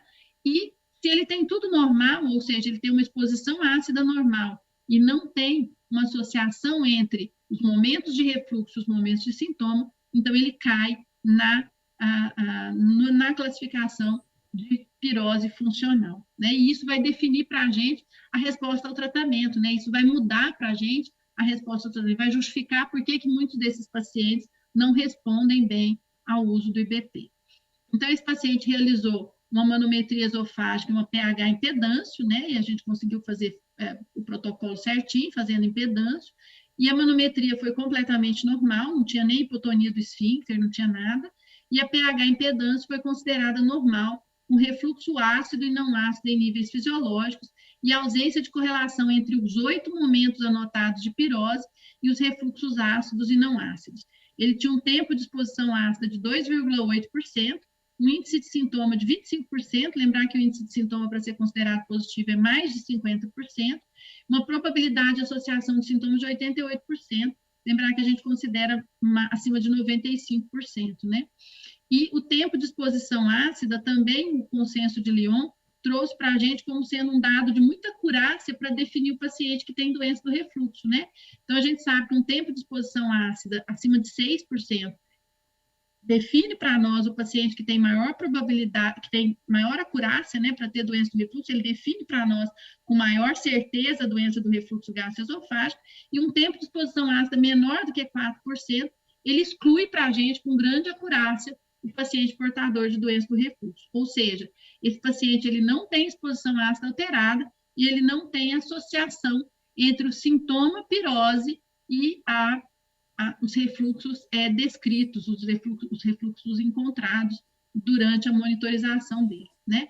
Aqui eu já falei, né? Então, são os parâmetros que a gente mais valoriza, né? Além do DMISTER e muito mais do que o DMISTER, a gente valoriza o tempo de exposição ácida maior que 6%, é o que dá melhor acurácia para o diagnóstico de refluxo, e o índice de associação de sintomas também para a gente classificar esse paciente, tá? E aí, a pirose funcional ela foi, então, realmente, o Roma 4 trouxe a pirose funcional bem definida, como sendo uma queimação ou desconforto ou dor retroesternal. Esses sintomas não melhoram com os antissecretores. Eu consigo definir uma ausência de doença do refluxo ou hipersensibilidade ao ácido ou esofagite eosinofílica, né? E aí o Roma traz mais uma coisa, que eu tenho que ter ausência de desordens motoras maiores do esôfago. Por isso que eu tenho que fazer uma manometria também desse paciente, tá? Então, vejam que se eu pegar todos os pacientes que têm a pirose e submeter a uma endoscopia digestiva, eu vou ter que 70% deles terão endoscopia normal. Se eu submeter esse paciente a um teste de pH, eu vou ter que metade vai ter um teste anormal e vai ser o refluidor não erosivo, a outra metade vai ter um teste normal, e se eu analisar os sintomas, mais ou menos 40% vão ter associação de sintomas positivos e vão ser a hipersensibilidade ao refluxo, e em torno de 60% vão ter associação de sintoma negativo, e vai ser o da pirose funcional, e isso vai representar em torno de 21% de todos os pacientes que têm pirose, que é um número bastante significativo, né? Então, só lembrando da pirose funcional, tem endoscopia normal, pH normal e associação de sintomas negativos, né? Esse é um fluxograma do American College, né? E a única coisa que ele reforça aqui para a gente é a necessidade de você realmente fazer a manometria de alta resolução nesses pacientes para excluir alterações motoras maiores antes de eu concluir que é uma pirose funcional. Bom, dando sequência ao debate, Fábio, vamos ver se o pessoal fala um pouquinho mais, né? Que o diagnóstico ficou como pirose funcional. E aí eu pergunto qual que é a conduta. Manter o IBP e associar neuromodulador, suspender o IBP e iniciar neuromodulador, ou encaminhar para o psiquiatra. Enquanto nossa audiência está votando, Abadia, eu chamo o Barbucci. Eu sei que ele adora falar sobre isso. Professor, querido Barbucci, como você poderia pintar para a gente um raciocínio para um caso como esse? O raciocínio, a Abadia já falou, é a gente ter certeza se o paciente tem ou não tem doença do refluxo. Se ele tem pirose funcional, não tem doença do refluxo. E se não tem doença do refluxo, a resposta EBP é bem provável que aconteça, embora o efeito placebo sempre possa ocorrer mesmo em doenças funcionais. Na pirose funcional, isso pode chegar até 40%, né? Então, muitas vezes o paciente pode até melhorar com o próprio uso de IBP. Mas o fato é que essa investigação toda é para dizer para a gente que não tem muito sentido a gente usar um antissecretor do tipo inibidor de bomba de prótons ou inibidor competitivo dos canais de potássio, porque a resposta aqui tende a ser bastante ruim, né? Então, a nossa melhor opção aqui seria tratar a pirose funcional ou com um neuromodulador ou com outro medicamento que tivesse ação de interferir sobre a sensibilidade esofágica. Até um próprio bloqueador H2 podia ser benéfico nessa situação, né? E teria um efeito aqui duplo, seja de aumentar, proteger o esôfago e também, eventualmente, interferir até na motilidade esofágica, já que pode interferir na ação da histamina, né, dos eosinófilos duodenais, mastócitos gástricos. E eu não vejo necessidade, a princípio, de encaminhar ao psiquiatra, né, a não ser que seja identificado algum distúrbio psiquiátrico bem nítido, não parece claro nesse paciente, ou então, após o uso de um neuromodulador, o paciente não responder de forma adequada, né? Ou mostrar algum outro sintoma de ansiedade, depressão, ou, sei lá, qualquer outra coisa que necessite da avaliação do especialista.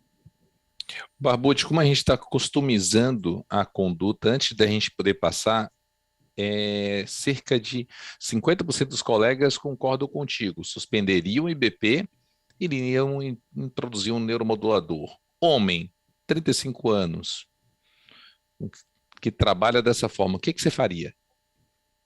Então, eu precisaria saber como é a qualidade do sono dele, eu precisaria saber como é que é o ritmo intestinal dele, tá. Eu precisaria saber qual é o grau de ansiedade que ele tem, certo?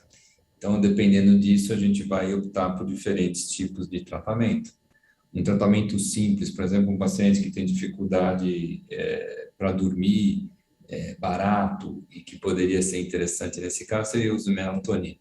A melatonina pode funcionar aqui usando doses um pouquinho maiores do que atualmente se usa para meninos, se fala em 5 ou 6 a 10 a 12 miligramas de melatonina à noite seria uma opção. Se é um paciente que tem insônia e tem diarreia e está magrinho, a gente vai optar então por um antidepressivo tricíclico.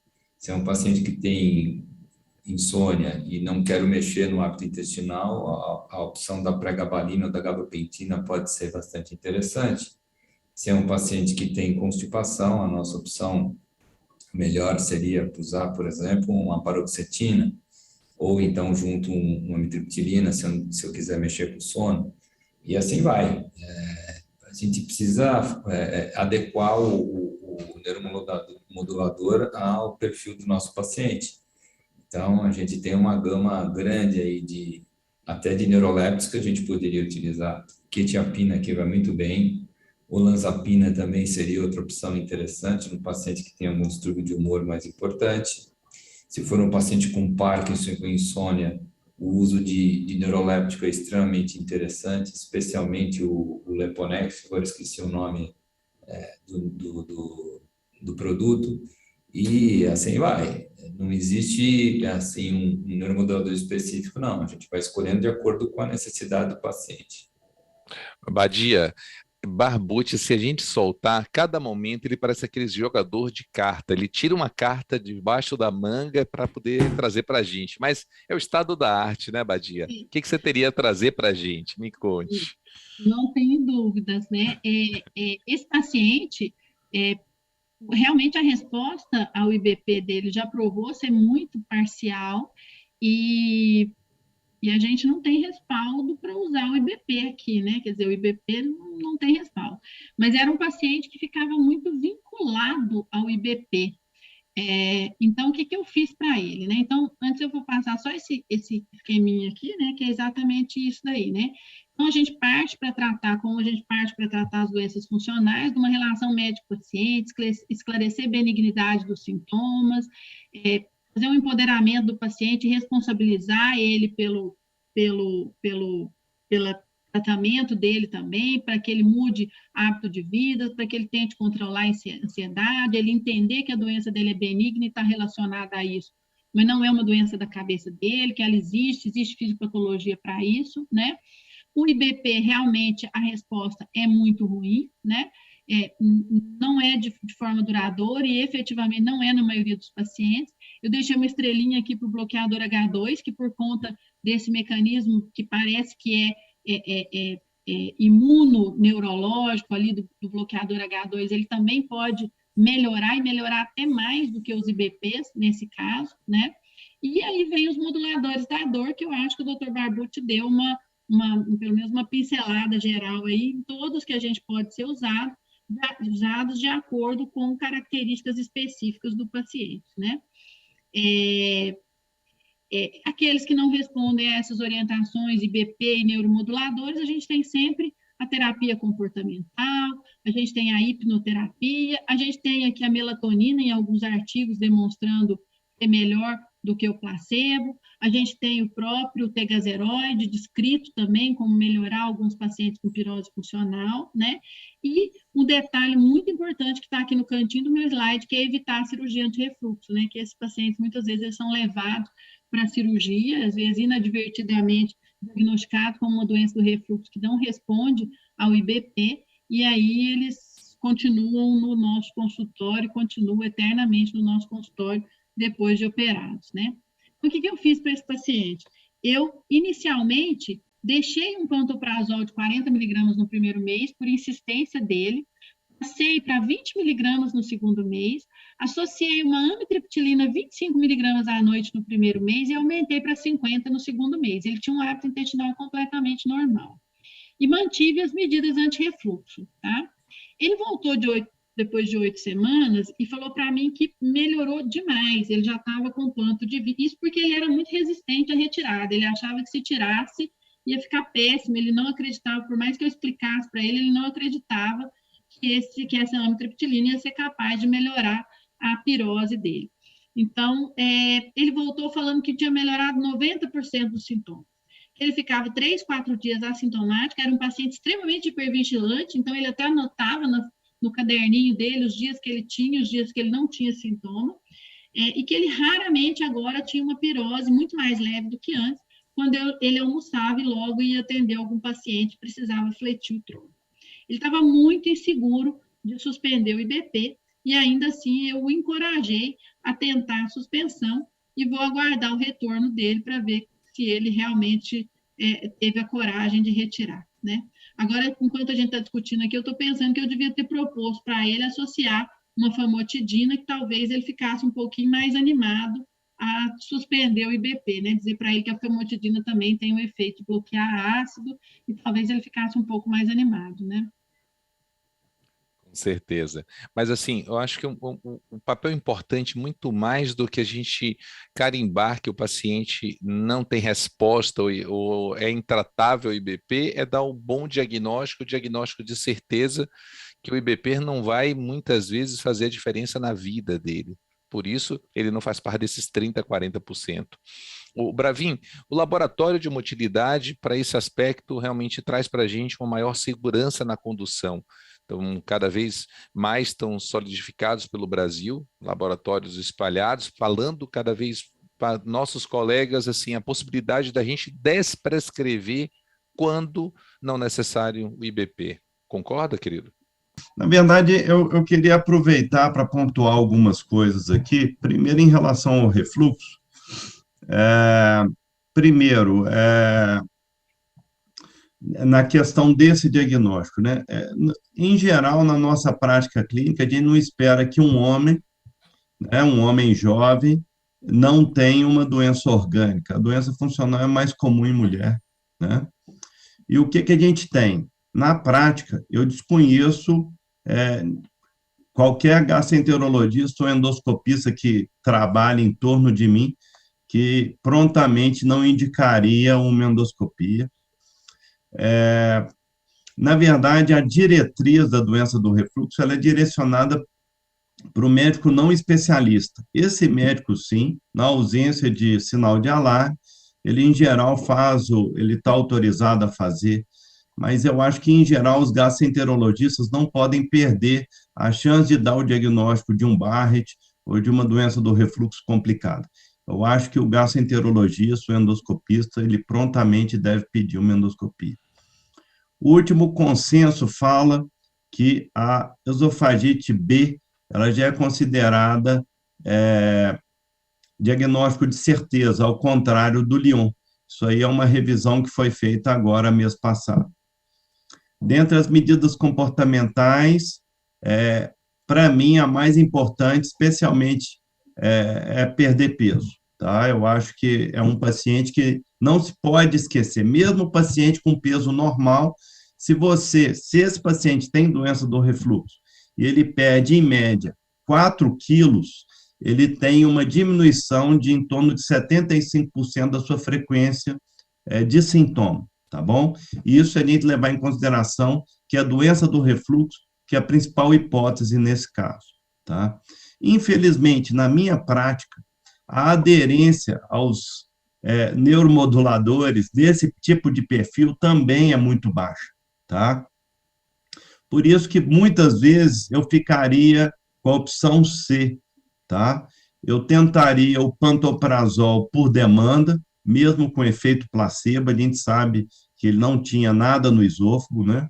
Lembrando que é interessante uma biópsia esofágica nessa situação para esclarecer que não há esofagite eosinofílica, que pode participar de casos como esse, né? É um diagnóstico diferencial também, não podemos esquecer, o Delano falou muito bem, sabe? A minha experiência, a minha formação é cirúrgica, em geral, eu estou atento aos diagnósticos, né? Numa situação desse tipo, doença do refluxo não erosiva, hipersensibilidade ao refluxo e a pirose funcional, né? Mas a minha prática é ficar com IBP, e quando eu preciso de um neuromodulador, ou eu encaminho para um clínico puro sangue, ou quando eu identifico um perfil mais ansioso, deprimido, que muitas vezes acompanha esse perfil de paciente, eu prefiro encaminhar para um psiquiatra, tá? Então, o meu foco é tratar paciente verdadeiramente com doença orgânica e deixar os pacientes com essa hipersensibilidade visceral, a grande maioria das vezes, quando eu não consigo, mesmo com o efeito placebo do IBP, eu prefiro encaminhar para outros colegas que tenham mais experiência com esse tipo de situação. O gastroenterologista clínico, né, como o Dr. Barbucci, como os colegas que a gente tem aqui em Belo Horizonte, que são excelentes gastroenterologistas, ou até mesmo um psiquiatra, dependendo da situação, tá? E o mais importante, ajudar o cirurgião, que muitas vezes confunde como doença refratária, tá? A não operar esse tipo de situação, que é extremamente comum. É muito comum indicação de doença do refluxo, especialmente quando tem pequenas hérnias, que muitas vezes não faz parte né, da situação clínica, né, como mantenedora de sintoma, a cirurgia anti-refluxo nesse paciente, especialmente do sexo masculino. Tá? Perfeito, perfeito. Querida Badia, pelo adiantar da hora, vamos... Acho que nós estamos fechando, né? Eu tenho 2 slides aqui que é só uma reflexão, que eles dizem o seguinte, que grande parte dos pacientes querem tratamentos menos invasivos, menos riscos, menos desconfortos. Querem também não tomar mais remédio com prescrição a longo prazo, né? E para isso a gente tem que buscar compreender melhor a fisiopatologia e a história natural dessas doenças, compreender melhor o efeito colateral do uso crônico desses medicamentos, encontrar medicamentos que atuem bem em outras vias fisiopatológicas além da secreção ácida, indicar adequadamente a fundoplicatura e talvez encontrar técnicas menos invasivas como o tratamento do refluxo por via endoscópica. Ou seja, nós temos que cada vez mais individualizar o tratamento e eu acho que a medicina está evoluindo para isso, né? Eu acho que a medicina está evoluindo para a gente entender melhor os grupos fisiopatológicos, os grupos fenotípicos, né? E tratar esses pacientes de forma individualizada e diferenciada, né? Muito obrigado, Badia. Então, é o racional da evidência à arte. Então, pelo adiantar da hora, queridos amigos, gostaria de ter as suas considerações, Badia, para a gente poder, hoje vamos ter que correr com fechar.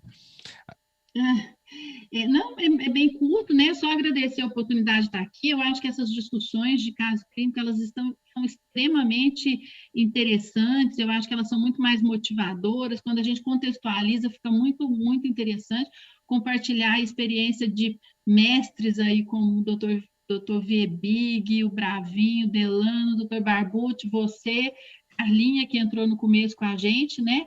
Muita gratidão por poder estar aqui e um Feliz Natal, um Feliz Ano Novo para todos.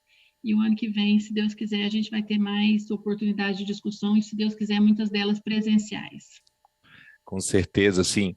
A nossa gratidão ao programa Jovem Gastro, a você que de forma tão generosa sempre tem nos apoiado em toda essa jornada que o NAFAD tem feito pelo Brasil. Você que é uma nafadiana também de coração e está aqui representando a diretoria. O Décio, ele não pôde ficar para fechamento, que hoje é o fechamento, porque ele está com uma leve alteração lá de saúde da família, mas deixou um abraço para todos vocês, deixou um parabéns também ao seu trabalho, querida Badia. Mestre Barbucci, irmão companheiro de longa jornada, suas considerações. Eu só gostaria de agradecer o convite, agradecer a oportunidade de estar essa noite com os senhores todos aqui, rever a Badia, que faz tempo que eu não via, e foi um grande prazer, aprendi bastante, e espero ter novas oportunidades da gente poder aí, conversar, discutir sobre gastroenterologia, que é o que a gente gosta de fazer. Uma boa noite a todos e boas festas. Um forte abraço, assim, e um abraço à faculdade, à USP, Faculdade da Badia, que nos emprestou hoje essa experiência de vocês aqui para o nosso debate. Querido Bravin, suas considerações, Galo Mineiro. Agradecer o convite, me desculpar pela ausência na semana passada, mas foi por uma boa causa. Eu tenho 49 anos, torcendo pelo Galo, nunca vi ele campeão, e há uma semana atrás, pela primeira vez na minha vida, tive essa graça. Mas, ainda bem, o Antônio Fábio me chamou hoje, para mim é um prazer, sempre aprendendo com vocês, e é isso. Então, até o ano que vem. Muito obrigado. Irmão Delano, suas considerações, querido. Não tenho consideração para fazer, eu só agradecer mesmo. Para mim, estar perto de vocês é sempre muito aprendizado. Hoje aqui eu já anotei um monte de coisa que eu vou ter que aprender aí, que ler novidades para mim também. Então, muito feliz de estar com vocês. Agradecer muito a você, Fabinho, Nafari. É sempre um prazer, é sempre muito proveitoso para mim estar com vocês. Com certeza. E estar ao lado de Abadia, do Barbucci, é sempre isso, é sempre um eterno aprendizado, né? Eles são fabulosos. Mestre, irmão Viebig, presidente, você que tem revolucionado toda a neurogastroenterologia brasileira, só temos a aplaudir, a agradecer a esses 3 anos que você tem se desprendido para nos ajudar. Eu acho que se nós hoje somos unidos pelo Brasil, a motilidade brasileira está unida em uma unanimidade, que é você. Então, temos que realmente aplaudir, temos que agradecer. Você foi muito importante para todos nós e continua sendo. Obrigado, Fábio, pelas palavras, mas, na verdade, não faço nada disso sozinho, né? Eu faço isso tudo com entusiasmo de toda essa turma, você especialmente, Galvão, Carla, Bravin, esse sangue novo, né? Que eu acabo recebendo essa transfusão também, é o que me empurra para frente. E, na verdade, parabenizar a vocês sempre pela iniciativa e pelo entusiasmo e pelo resultado desse ano. Acho que foi fabuloso, entendeu? Um ano ou 2 anos muito difíceis para nós todos, e nós estamos conseguindo manter isso e elevar a motilidade digestiva a um nível mais superior ainda, enriquecendo todo mundo o conhecimento de uma forma gratuita e generosa, né? E isso não tem preço, na verdade, e eu agradeço e parabenizo a todos vocês mais uma vez. Muito obrigado pelo apoio, mas é só retribuir. Na verdade, eu estou retribuindo tudo isso aí. Um abraço a todos, um bom fim de ano e vamos em frente. Com certeza, assim, e só temos realmente a agradecer a todos vocês. Nós já tivemos o resultado, como o querido Viebig falou, quase 200 colegas hoje conectados, entrando, saindo. Quando a gente coloca isso, as conexões dão mais de 200 em pleno segunda semana de dezembro. Então, realmente, temos muito que agradecer. Lembrando do curso da Federação Brasileira de Gastroenterologia, vão lá, dão uma olhadinha, que vale a pena, está com programação maravilhosa, tá bom? E, mais uma vez, muito obrigado a todos vocês. Nos veremos pela jornada do debate, que o próximo ano estará trazendo grandes novidades a todos vocês, tá bom? Um beijo no coração, um Feliz Natal e que, assim, tenham um final de ano abençoado para todos vocês, tá bom? Forte abraço a todos nós.